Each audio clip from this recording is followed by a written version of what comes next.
Salut Laurent, ravi de t'accueillir cette fois-ci dans l'autre sens, parce que l'année dernière, c'est toi qui m'avais accueilli chez toi. Comment vas-tu? Très bien avec ce beau temps. Avec ce beau temps, oui, qui revient, ça fait plaisir. Pour commencer, est-ce que pour les personnes qui ne te connaîtraient pas, tu pourrais te présenter rapidement, s'il te plaît? Oui, donc bonjour à toutes et à tous. Donc moi c'est Laurent Morisseau. Je suis coach agile depuis 2008 au sein de Morisseau Consulting. Donc avant j'étais développeur et encore avant j'étais architecte naval. Donc j'ai fait quelques changements dans ma carrière. J'ai commencé justement en tant que développeur avec de l'extreme programming et puis après je suis passé Scrum Master. Et quand je suis passé indépendant, j'ai été confronté à des contextes un petit peu difficiles où Scrum ne fonctionnait pas. Et donc c'est là où je me suis jeté dans le grand bain du Kanban, alors que le nom n'existait pas encore vraiment comme ça. C'était l'époque de Corey avec son essai Scrumban et puis Donald Renestern avec les Product Development Flow. Et donc j'ai tâtonné et j'ai progressé ensuite en suivant l'évolution de Kanban. Donc ça me permettait d'avoir un regard très opérationnel, d'essayer d'aligner toutes les équipes sur des chaînes de valeur. Et puis après, j'ai essayé comment dire, d'essayer d'avoir un levier de transformation sur toute l'organisation. Et j'ai continué de me spécialiser dans les OKR. Et voilà, donc pour finir aujourd'hui à de l'agilité organisationnelle. Bah super, un parcours super riche et divers. Je ne savais pas que tu avais été dans les bateaux, mais ça c'est une autre discussion que qu'on aura probablement à l'avenir. J'ai fait de la Donc, course au large aussi, tu as fait la course au large. Non mais encore en plein de choses encore à solitaire. discuter. Mais c'est une autre vie. Ouais. C'est une autre vie, mais c'est une autre conversation qu'on aura probablement un jour. L'objet de notre échange aujourd'hui, c'est qu'il y a peu de temps, tu as sorti une nouvelle version de ton livre sur Kanban. Et justement, bah, j'aimerais en savoir plus sur le sujet. Donc, le titre du livre, c'est donc Kanban, l'approche en flux pour l'entreprise agile. Donc, c'est la deuxième version du livre. Et avant de rentrer sur justement quelles sont les différences avec la première version, j'avais cette curiosité de savoir d'où était venue l'idée d'écrire la première version déjà du livre, parce que tu avais déjà écrit un livre qui aujourd'hui tu es déjà un livre de référence pour beaucoup d'entre nous. Qu'est-ce qui t'avait amené à écrire ce deuxième livre? Alors donc effectivement, le premier livre, c'était Kanban pour l'IT. Il y a eu deux éditions de ce livre. Et l'idée générale, la progression, c'est que la première édition, je l'avais écrit pour ceux qui connaissaient, les early adopters, ceux qui l'utilisaient déjà. Et c'était un livre un petit peu pointu, on va dire d'expert à expert. La deuxième édition, j'ai essayé déjà d'adoucir un peu le trait pour qu'il soit plus facile à lire, plus accessible. Mais c'était toujours dans le domaine de l'IT. Et il était évident très tôt que le Kanban peut être utilisé, déployé dans d'autres parties de l'entreprise sans chercher à ce qu'il soit déployé partout dans l'entreprise, ça n'aurait pas de sens. À partir du moment où on se dit que Kanban, c'est une approche d'amélioration continue pour améliorer des processus ou des chaînes de valeur, on en trouve partout dans l'entreprise. Sauf que Kanban avait du mal à... Kanban pour l'IT, on a appelé ça Kanban pour l'IT. Enfin, oui, on a appelé ça, c'est pas moi qui l'ai appelé comme ça, Kanban pour l'IT, pour se différencier de l'outil Kanban du Lean. Mais finalement, c'est une limite, parce que Kanban pour l'IT, c'est difficile de le mettre en place en dehors de l'IT. Effectivement.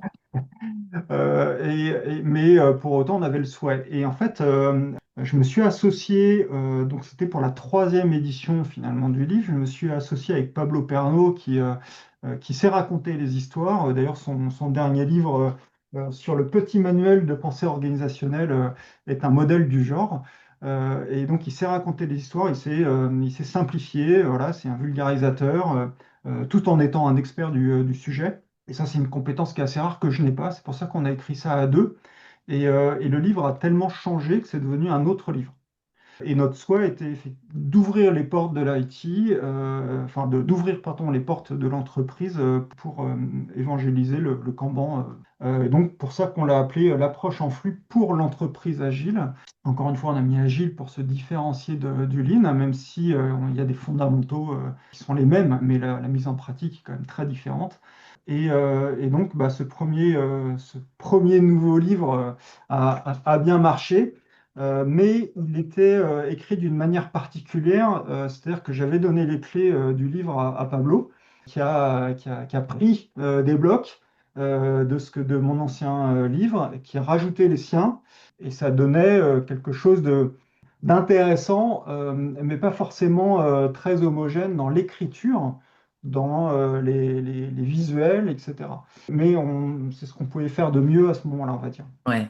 Mm. Et la deuxième édition, en fait, on a tout refondu.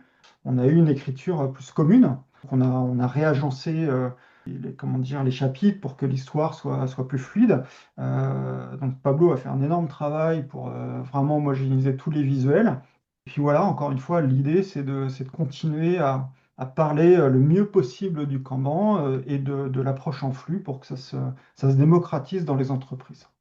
Donc c'est vraiment un travail de cohérence d'ensemble qui a été fait dans cette version évoluée qui est une deuxième version du bouquin. Et c'est marrant parce que quand tu le racontes comme ça, de ce que je comprends, en fait ce bouquin qui apparaît de l'extérieur comme étant un nouveau bouquin, finalement c'est la version 3 C'est la version 4. de version, oui, version 4 Oui. maintenant de l'édition précédente qui se veut Oui, juste plus ouverte finalement c'est ça, sur exactement. tous les domaines qui pourraient se sentir mis de côté lorsque bah, tu as un bouquin qui s'appelle Comment pour l'IT, quoi. Exactement. Donc, c'est Qui super. avait qui n'était pas suffisant.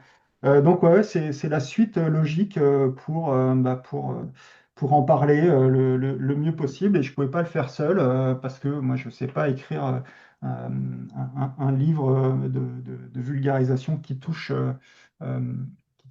à la fois, comme on l'a dit avec Pablo, le cerveau droit et le cerveau gauche. C'est un modèle qui est scientifiquement vrai, mais peu importe. C'est notre modèle à nous. On est bien des deux côtés, Pablo et moi, et donc le mélange des deux, on essaie que ce soit le plus riche possible. Bah, du coup, c'est marrant. Avant de rentrer dans le contenu du livre, justement, si vous êtes si différents, comment s'est passée la collaboration si vous n'avez pas le même mode de fonctionnement?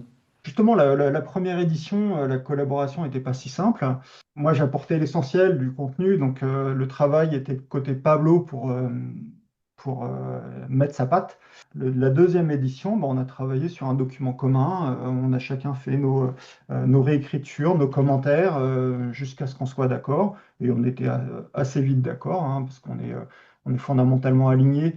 Même si on n'a pas la même approche, on est fondamentalement alignés. Puis on en a parlé aussi, on a parlé de ce qu'on voulait, de la vision qu'on en avait.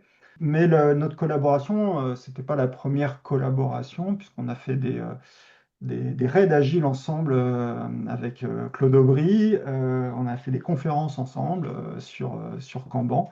Enfin bref, voilà, ça fait quand même quelques années Vous vous connaissez quand même, quoi. qu'on se Ça aide.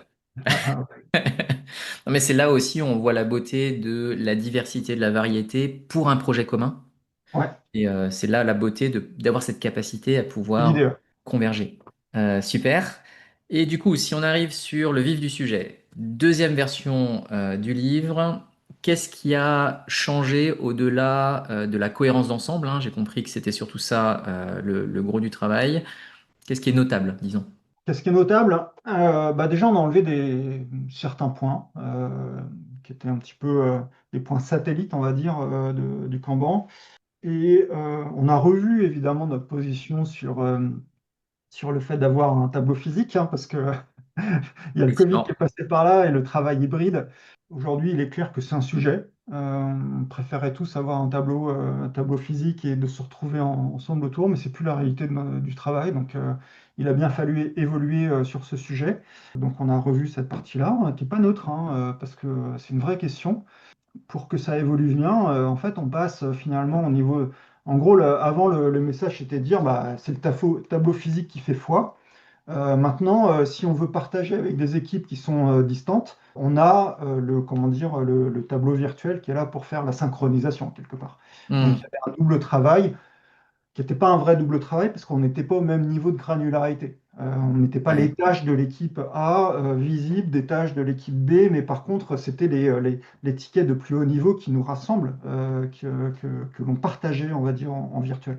Maintenant, c'est plus suffisant comme approche, puisque même les équipiers d'une équipe A sont en hybride.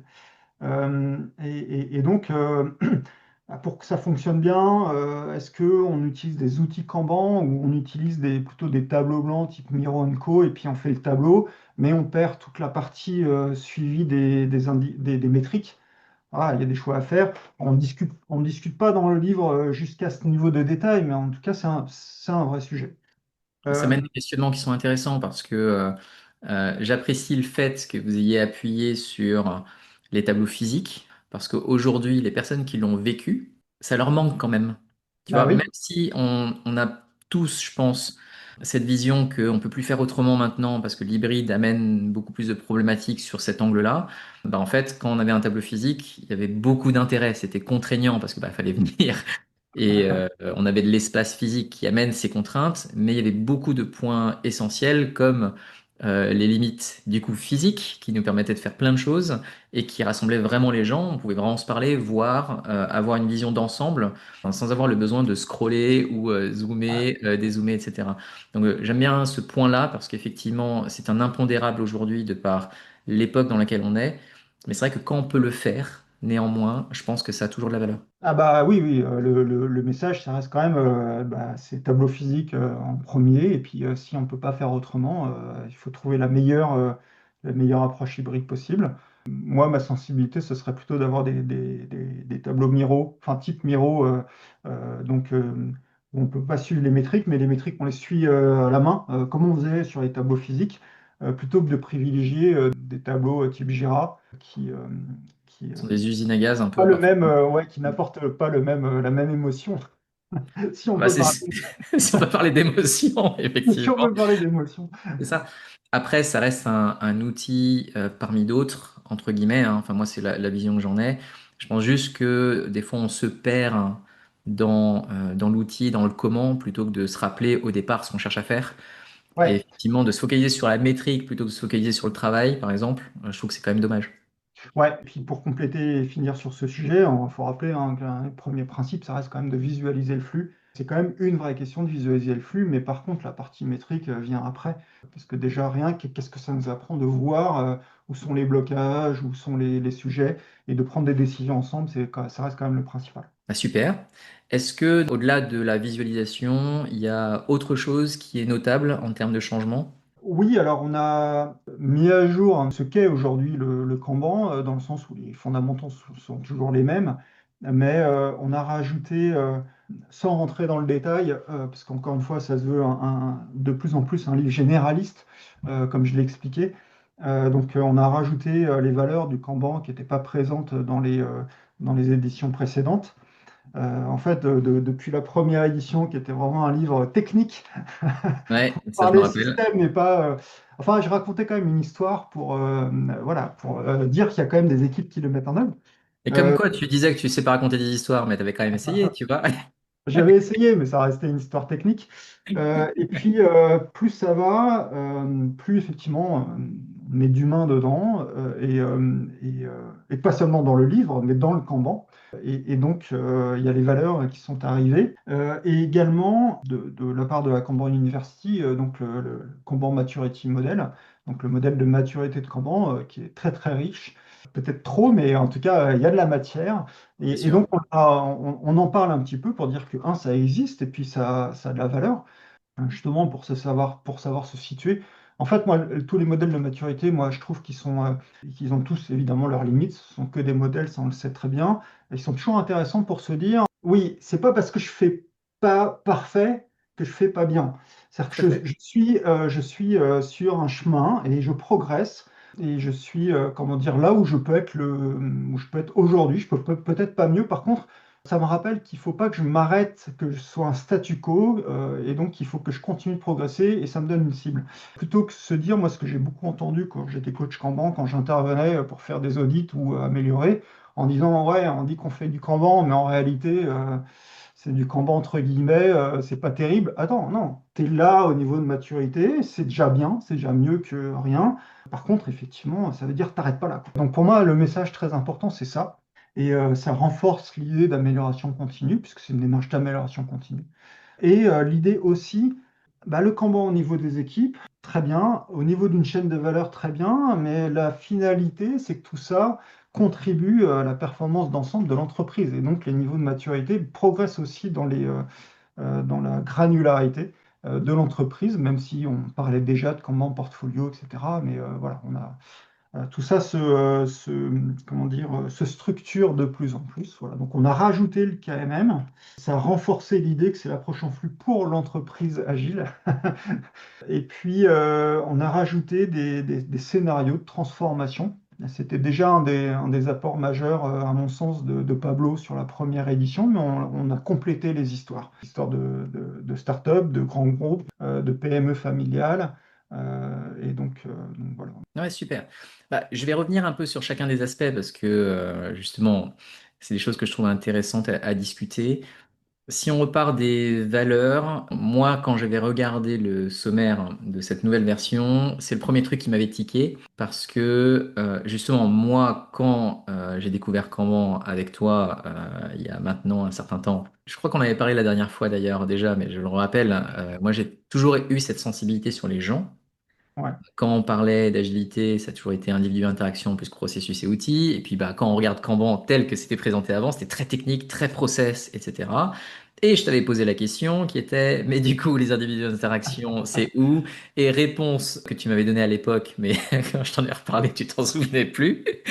Mais tu m'avais dit, en Kanban, ce qui est intéressant, c'est que les individus d'interaction, c'est bien ce que l'on cherche à solliciter, mais pas au début. C'est-à-dire que tu vas travailler sur le processus pour créer les interactions, et c'est aujourd'hui la manière dont je le travaille aussi. Et je trouve par contre que les valeurs qui ont été amenées par Mike Burrows, donc autour de 2013 du coup, ont vraiment eu un impact, moi, dans la manière dont j'appréhende le sujet, et je l'espère un peu plus globalement, parce que ça apporte, comme tu l'as précisé tout à l'heure, une dimension déjà plus globale, pas juste nez dans le guidon à dire voilà, on fait un process pour l'améliorer, mais en fait, on cherche à apporter autre chose, que ce soit niveau individuel en vrai, niveau équipe et niveau entreprise. Comme tu l'as mis probablement dans le bouquin, il y a 9 valeurs. Ouais. 9 valeurs qui sont structurées sous la forme d'agenda, qui pour moi apportent une dimension stratégique, et je crois que la stratégie, c'est un de tes sujets aujourd'hui, que je trouve être intéressant à apporter dans une implémentation Kanban qui n'est pas juste finalement faire ce tableau, visualiser et être la tête dans le guidon. Oui, oui, c'est sûr, hein, le but, c'est pas de faire le tableau pour faire le tableau, hein, c'est comme l'agilité pour l'agilité, tout ça, c'est au service de quelque chose de plus grand. D'où la dimension stratégique ou la dimension valeur. Et donc là, c'est un choix. Alors, juste pour comprendre, hein, moi j'ai une formation d'ingénieur et donc effectivement, c'était plus rassurant quand j'étais jeune de parler de process plus que bien en bon ingénieur. Mais il est évident que tout ça est utilisé par toi, moi, les uns les autres. Donc, il faut que ça marche pour nous globalement et c'est ça le plus important. Pour autant, au-delà de ça, même après des années d'expérience, je reste persuadé que mon approche de coach agile a toujours été de dire, OK, nous, on fait le maximum dans le cadre qu'on nous fixe, parce qu'on n'a pas tous les leviers. Oui, tout à fait. Et donc, dans ce cadre-là, d'ailleurs, c'était le point d'entrée des rétrospectives, hein. On considère qu'on a fait de notre mieux. Maintenant, qu'est-ce qu'on peut changer dans le cadre pour que ça marche mieux? Et donc, j'ai toujours considéré que il faut qu'on améliore le cadre pour qu'on puisse en faire ce qu'on a fait. Et donc moi, je m'ingénue à travailler, à réfléchir, à proposer le meilleur des cadres. Dans ce cadre-là, il y a la structure organisationnelle, il y a les processus, il y a tout ça. Donc ouais, c'est pour ça que je continue sur ce sujet, mais il est évident que c'est une perspective, c'est celle de Peter Drucker, si je ne dis pas de bêtises, qui disait, voilà, 95%, je ne sais pas d'où il sort ces chiffres, mais de la performance, bah, c'est le système dans lequel on travaille et les gens font du mieux qu'ils peuvent. Bon, je ne suis pas sûr des chiffres ni de la citation, mais je reste sur cette idée-là. C'est qu'une perspective, il y a plusieurs écoles, hein, effectivement, et on est la preuve qu'il y a plusieurs écoles. Maintenant, Tout à fait. si je poursuis cette perspective, et pourquoi je continue, c'est qu'aussi, en fait, moi, les valeurs, je trouve que c'est intéressant pour se dire, est-ce que finalement, ce qu'on va avoir, parce que on va mettre en place un système qui va agir sur le comportement des uns et des autres, se mettre devant un tableau, décider ensemble, c'est un comportement qui va se répéter. Donc, créer à un moment donné une culture qui s'appuie sur des valeurs. Donc, la question, c'est est-ce que ces valeurs me conviennent, moi, en tant que. Est-ce que l'outil que j'apporte est cohérent avec les valeurs? Donc, moi, pour moi, ça, c'est important. C'était aussi pour ça que je me suis retrouvé dans l'agilité. Après, c'est pas mon point d'entrée. Parce que l'idée, pour moi, est de se dire tout ça est au service d'un produit, d'une organisation, d'une entreprise. Et donc, mettons-nous du point de vue de l'entreprise, et après, on se dit comment on doit s'organiser pour être au service de tout ça. Et il y a des modèles qui existent, et un des modèles sur lequel, enfin, qui structure ma pensée, c'est l'alignement stratégique. C'est-à-dire que dire le point d'entrée, ça reste la stratégie de l'entreprise, parce que là, c'est là où on fait des choix structurants pour se différencier, être meilleur que les concurrents. Et à partir de là, il faut qu'on se mette en ordre de marche pour faire simple. Ça ne veut pas dire que la stratégie est figée, ça c'était l'approche traditionnelle quand les temps étaient stables. Mais on se met en ordre de marche, mais le fait de se mettre en ordre de marche nous confronte à la réalité permet d'alimenter les réflexions stratégiques, de l'adapter, etc. Donc là, il y a une approche agile de la stratégie. Et donc cet alignement stratégique, il commence de la stratégie, ensuite on a toutes les dimensions de l'organisation, le process, les individus, le système de reconnaissance, la structure organisationnelle. Et ce modèle, qui est le modèle de Galbraith, et il y en a d'autres, hein, le modèle 7S enfin bref, de McKinsey & Co., il dit en sortie, c'est un système complexe, et donc on a des propriétés émergentes de ce système complexe. Il y en a deux, principalement, c'est la performance, et le deuxième, c'est la culture. Donc la culture comme étant une propriété émergente. Mais évidemment, on peut travailler sur cette culture avec l'identité organisationnelle. Il y a des choses sur lesquelles on a des leviers, évidemment. Mais moi, je vois ça plutôt comme un résultat que comme un point d'entrée. Donc c'est pour ça que je reste plutôt sur la structure et les process. Mais c'est intéressant parce que ça veut dire que les deux aspects, là tu dis que ça sort du système, il y a un aspect finalement extérieur, performance, donc valeur apportée vers l'extérieur, et culture, qu'est-ce que ça génère à l'intérieur, dans la manière dont on fait les choses, est-ce que ça donne du sens, est-ce que potentiellement ça engage les gens, et comment est-ce qu'on maintient quelque chose qui est sain à l'intérieur, quoi. Pour synthétiser, les valeurs du Kanban, pour moi, c'est un, voilà vers quoi on veut aller. Est-ce que ces valeurs sont cohérentes avec vos valeurs d'entreprise et d'équipe? Enfin, c'est là, normalement, c'est aligné. Oui, non. Sinon, merci, au revoir, on va essayer autre chose. Et si oui, parfait, on y va. Mais après, mon approche est un peu différente. C'est intéressant parce que justement, si je fais la connexion avec le deuxième sujet que tu as abordé, qui est KMM, Ouais, on en discutait juste avant de démarrer l'enregistrement, KMM apporte encore son lot de valeurs. ouais, Mais l'intérêt quand même de KMM, c'est que ça apporte effectivement un angle de vue qui est plus global pour se dire, en fait, quand tu fais du Kanban, tu peux l'appliquer à différents endroits. Et c'est marrant parce que tout à l'heure, tu faisais les niveaux en montant pour ceux qui verront la vidéo. Et oui, qu'effectivement, le KMM est plutôt en descendant, ce qui est assez marrant. Ce que je trouve être plutôt intéressant parce que c'est un niveau de profondeur et ça appuie sur ce que tu disais qui était en vrai, c'est OK, même si vous faites que de la visualisation, vous mettez pas de limite, parce que c'est souvent sur ça que les gens sont critiqués lorsqu'ils font du Kanban et qu'ils mettent des guillemets, comme tu le faisais tout à l'heure. En vrai, c'est OK, parce que c'est le premier niveau, de vous dire que c'est toujours mieux que rien.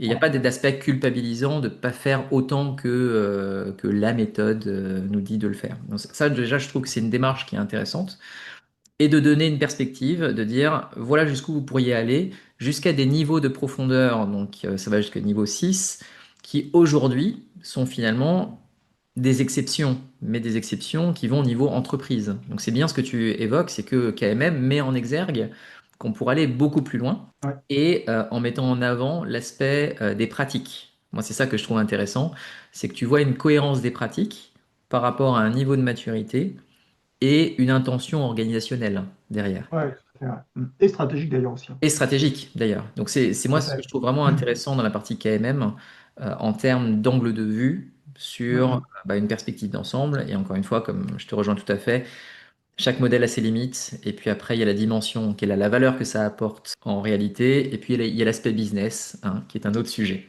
Ouais, ouais, on rentre pas dedans parce que ça, faut C'est bien. normal. Voilà, c'est Ouais, faut bien en vivre. Chacun choisit justement sa stratégie pour en vivre. Ouais, donc quand KMM, Kanban Maturity Model, ouais, je le trouve vraiment assez intéressant pour plusieurs raisons.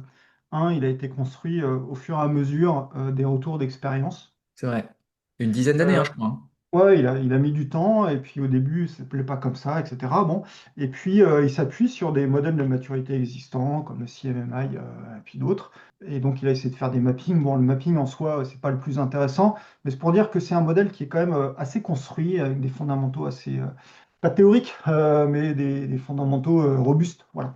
Et puis, en plus de ça, il a lié cette progression de maturité à la gestion de risque, qui va de fragile à antifragile.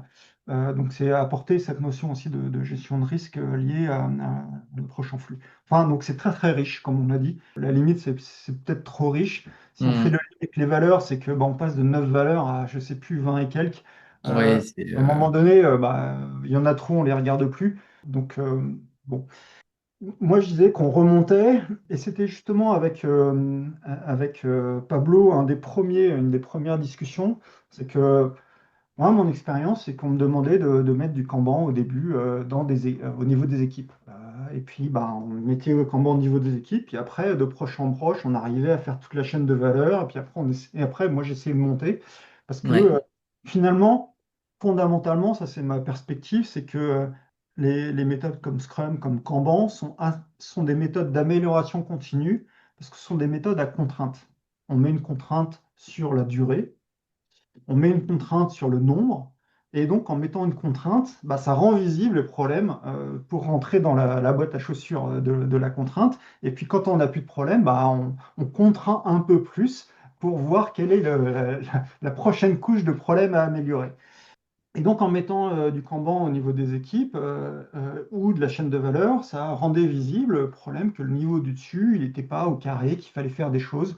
Et de proche en proche, enfin de niveau en niveau, on arrivait jusqu'au Kanban portfolio. Ça, en tout cas, c'était mon approche très opérationnelle, alors que bah, Pablo, finalement, lui, partait du Kanban portfolio et déclinait. Donc, on avait les deux approches un petit peu complémentaires. Et il y en a pas une qui est meilleure que l'autre, c'est deux approches différentes qui peuvent même peut-être être menées en parallèle. Donc après, moi, KMM, je le lis pas forcément dans un sens ou dans un autre, mais se dire où est-ce qu'on... Hmm. Et si on en parle dans le livre, c'est aussi pour rappeler, comme tu l'as dit, que à la fin, c'est pas qu'un process, une chaîne de valeur, c'est l'entreprise. Ça collait bien avec l'idée de déployer dans toute l'entreprise. ouais, Et c'est quel type d'entreprise? C'est-à-dire, c'est quel type de stratégie qu'on veut servir avec du Kanban? Parce que c'est en fait dans les méthodes, dans les frameworks d'agilité qui veulent se déployer au niveau de l'entreprise, on a complètement perdu de vue l'intention au-delà de l'agilité. Et donc, si on a perdu l'intention, on se dit, bah, finalement, on peut déployer je sais pas, du safe, du less, sans avoir de jugement sur l'un ou l'autre, partout dans tout à fait. l'entreprise. Bah non. À titre d'exemple, voilà, l'entreprise du point de vue du Kanban, c'est une entreprise qui est une stratégie orientée service. On peut proposer des niveaux de service, des classes de service, et une stratégie orientée service n'est pas une stratégie orientée produit, par exemple.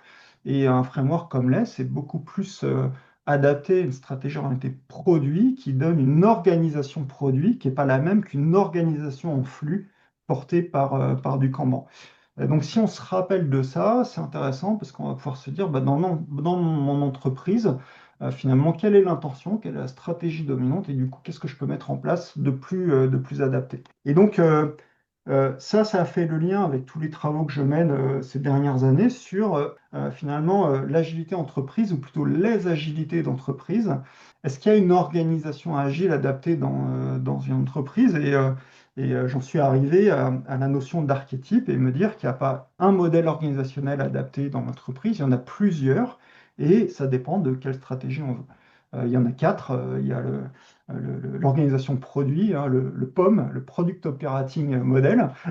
Aujourd'hui, c'est pardon, Rachel Dubois qui en parle très très bien, hein, qui le met très bien, c'est elle qui a le plus d'expérience dans ce domaine-là, en tout cas à l'échelle. On en parle beaucoup. Il y a l'organisation projet euh, dont la communauté agile veut se débarrasser, mais en réalité, c'est une organisation qui a du sens dans certains contextes, Tout à fait. peut-être plus qu'une organisation produit. Il y a l'organisation réseau que tout le monde fantasme et j'ai constaté que peu de gens savaient quoi mettre derrière.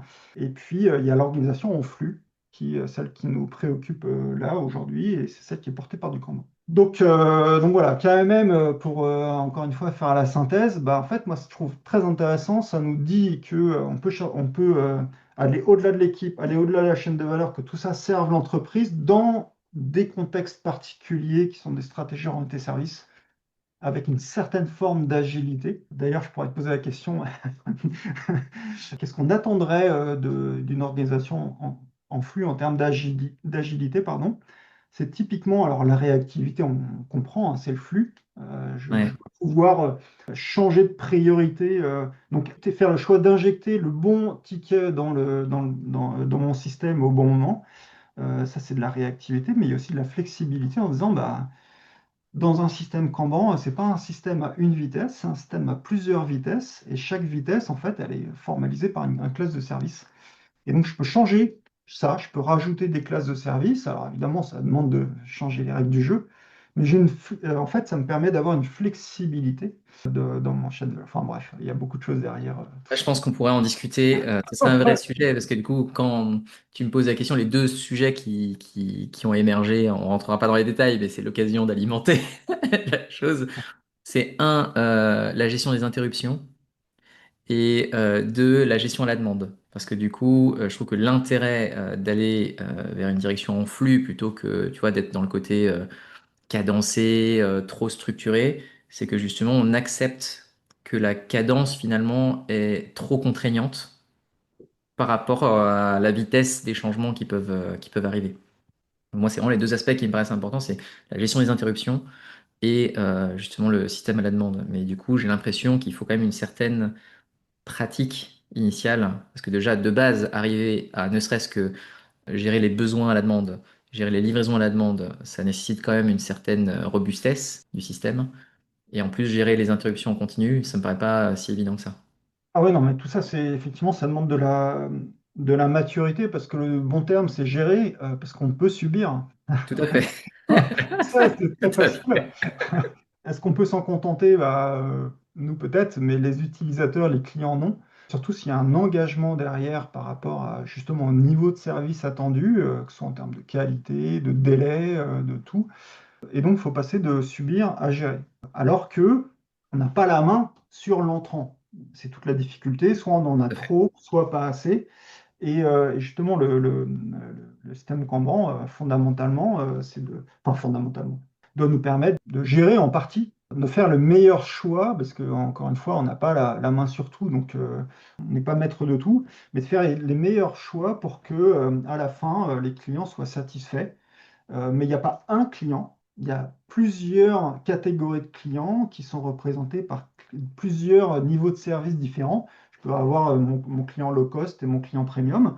Et le client premium, il va avoir une réponse dans l'heure où il sera évidemment prioritaire sur quand on va sortir le produit, peu importe, mais il est prêt à payer plus cher pour avoir un niveau de service qui est adapté à son besoin. Et donc, bah, le Kanban, voilà, on essaye de gérer ça, mais on a toujours une marge de manœuvre dans le sens où notre engagement, il ne peut pas être à 100%. On va avoir justement l'idée que bah, je sais pas, 90% des demandes de ce type-là, on peut les sortir en moins de temps que ça, mais il y a toujours les 10% qui sont des impondérables, quoi. Tu parles d'interruption, je peux avoir effectivement un creux dans les demandes, je peux avoir un blocage dans les fournisseurs, je peux avoir des problématiques de blocage de prod d'urgence qui fait que je ne peux pas faire autrement que gérer. Enfin, donc tout ça, bah, voilà, ça faut qu'on le prenne en ligne de compte. Et le flux essaye de gérer ça au mieux. Ah, super. En tout cas, ça donne des Mais ouais, perspectives. Pardon, tu voulais dire? ouais, gérer ça au mieux, c'est-à-dire à tous les niveaux.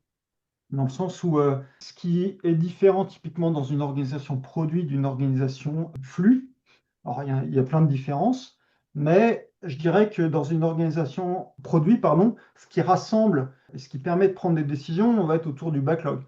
Qu'est-ce que j'ai à faire, prioriser, etc., par rapport à la demande, bon bref.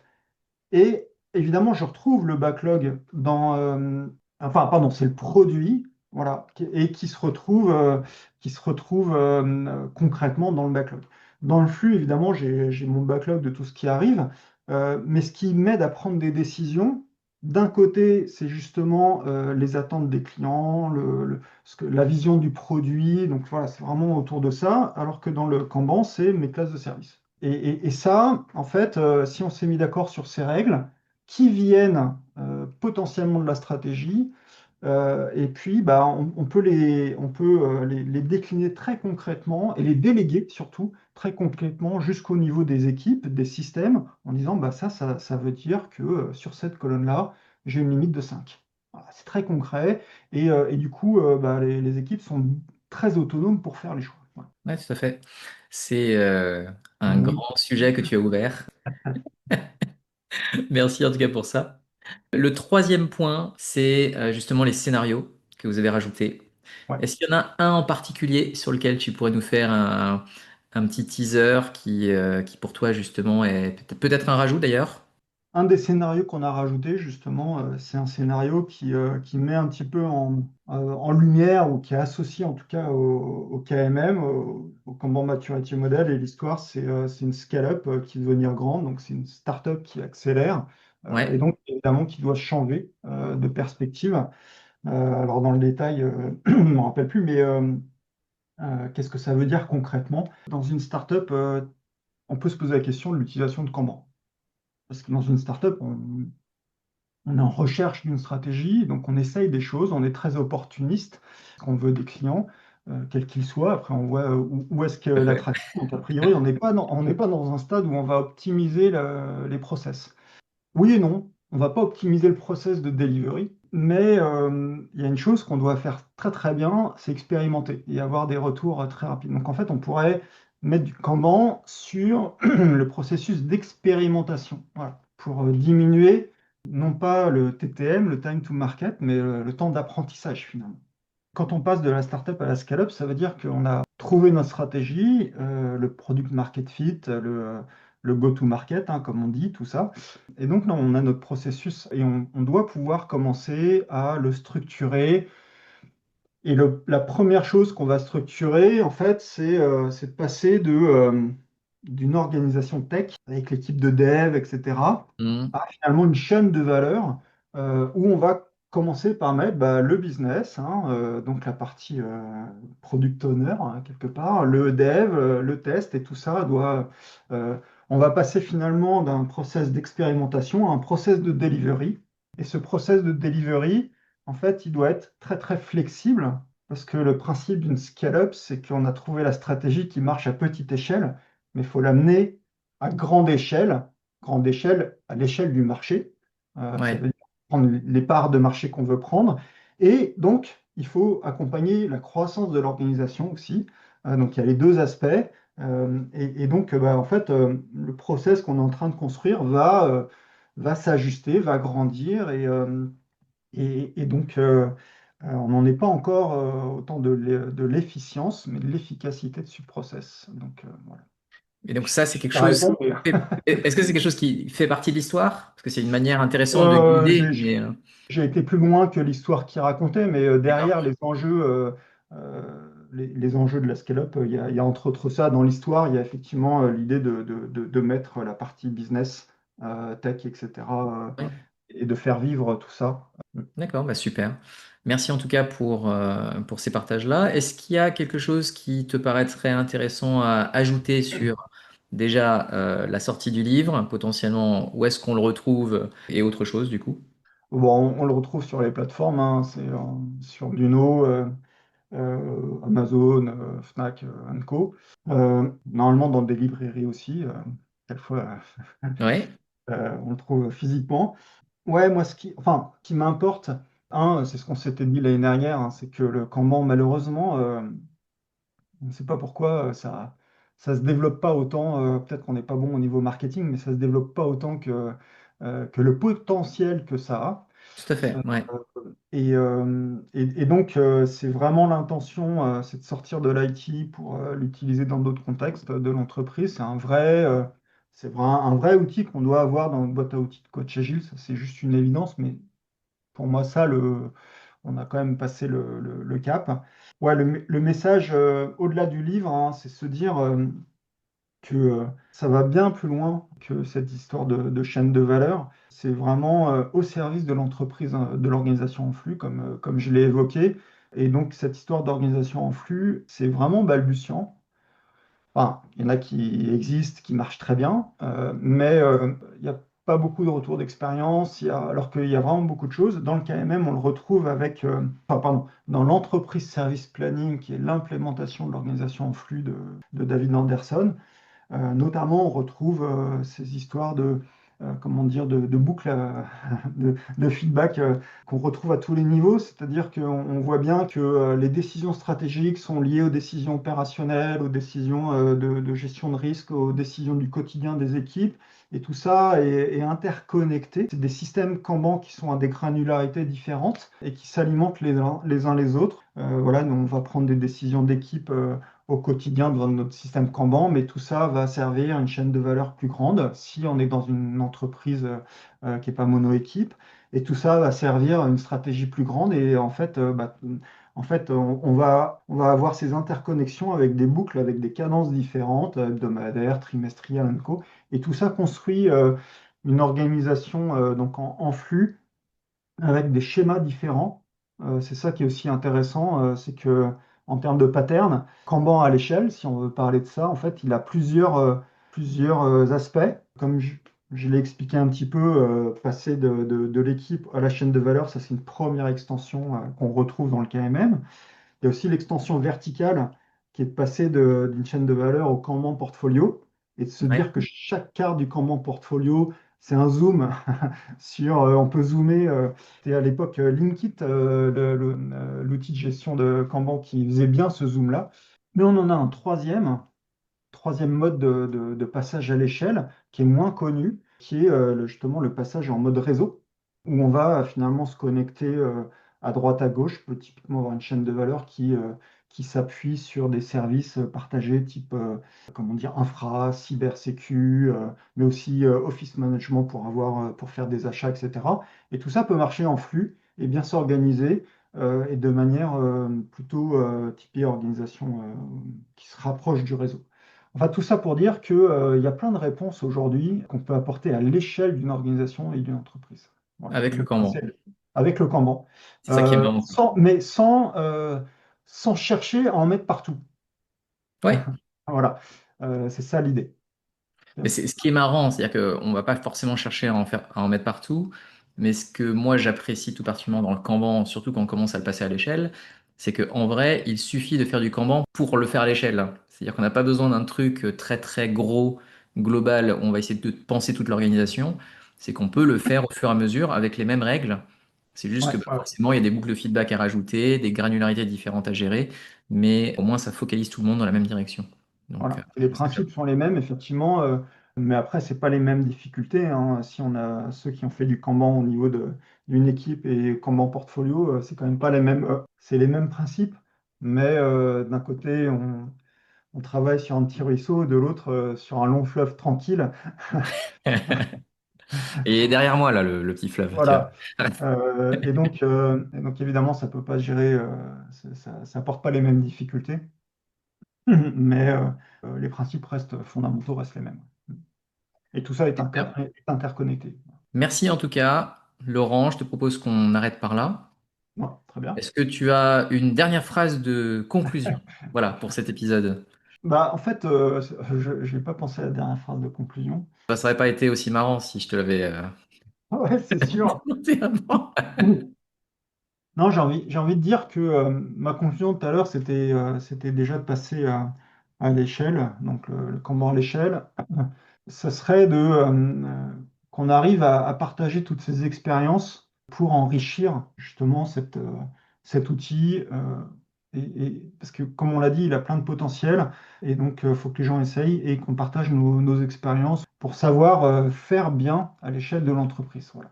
Bien, merci beaucoup pour cette phrase de conclusion préparée. Et, euh, et si on veut te retrouver quelque part, est-ce qu'il y a des endroits particuliers sur lesquels on peut te contacter ou te suivre? Oui, alors un peu partout. On peut me contacter très facilement sur LinkedIn. Et puis, pour tout ce qui est réflexion au niveau organisation, j'ai un meet-up, ça s'appelle donc le meet-up réadaptative. Le concept qu'il y a derrière, c'est l'entreprise réadaptative. Je rassemble toutes ces idées, ces échanges, ces podcasts en co sur un espace circle. Pareil, tout ça, on va le retrouver mes différents sites. Voilà, enfin, En tout cas, je mettrai aussi les références de tout ça. voilà, voilà. Donc, Ça, meet-up, circle, LinkedIn, c'est une chaîne YouTube. Enfin, il y a beaucoup de choses. Ouais. on est sûr de te trouver quelque part, en tout cas, c'est Ouais, ça. normalement, c'est assez facile. Du noyauté. C'est ça. Bah, super. Laurent, merci bien. Et puis, bah, à très vite pour une potentielle nouvelle version. Ok, bah écoute, oui, alors ça va attendre quelques 2-3 ans encore. Merci Olivier pour cette opportunité, c'est toujours un plaisir. J'espère que ça va intéresser les auditeurs. Et puis bah voilà, j'espère qu'on va continuer cette discussion pour s'enrichir les uns les autres sur ce vaste sujet. Super. Salut. Allez, ciao.